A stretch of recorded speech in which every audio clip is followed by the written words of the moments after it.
This is the J train. The J train starts up at Jamaica Center, passes Archer with the E train on the upper level. The J and E then move at one station to Suffolk Boulevard, Archer Avenue, JFK, where the J train splits from the E and decides to go outside to Cypress Hills in Brooklyn. The J train then makes an S-turn over to Crescent Street on the oldest EL structure known as the Fulton Street EL. The J train then runs down Fulton Street until Broadway Junction, meeting with the A, C, and L trains. The J train then separates from all of them, then goes on the BMT Eastern Division Broadway line over to Myrtle Avenue Broadway, meeting with the M. The J and M then go over the Williamsburg Bridge together to Delancey Essex Streets, where the M train departs from the J and goes with the F train on 6th Avenue. The J then continues way on the BMT Nassau Street line to Broad Street, which is the last stop. Equipment the J train uses is the R32s, the R42s, the R143s, the R160s, and the R179. The J train is a pretty delicate line. One mishap, everything gets fucked up, like Lexington Avenue in general and the A train. The J train, although, is a pretty good operating line. The J train has trains operating every 9 minutes during the rush hour, AM and PM.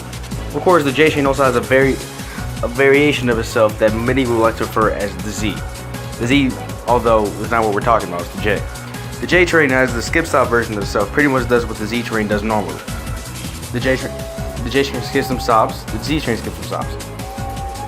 The J and Z do everything together, but I'm only reviewing the J for one reason and one reason only. I'm hardly ever out when the Z train is out. I'm always on the J on the weekend. But back to the main topic, the J train. The J train runs really well. I'm not gonna lie. Are there times where it can run better? Of course. But late night service, never had a chance to ride the J during the late night. But the J train is one of the fastest trains during the overnight, running between every 16 to 25 minutes.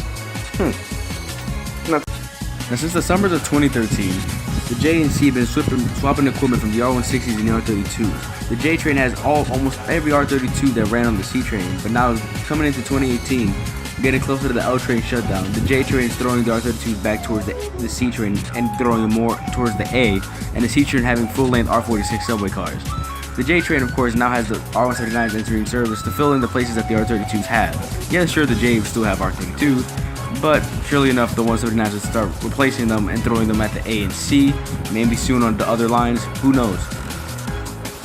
But pretty much, this is all I really have to say for the J train. The J train is one of the oldest lines, but is one of the best performing. The J train, I give it an 8.5 out of 10. Yeah, sure, it's my favorite line. You guys figured I'd give it a perfect score, but that's not why. Yeah, sure, I love the J train with all my heart, but then I gotta be honest with myself. The J isn't perfect.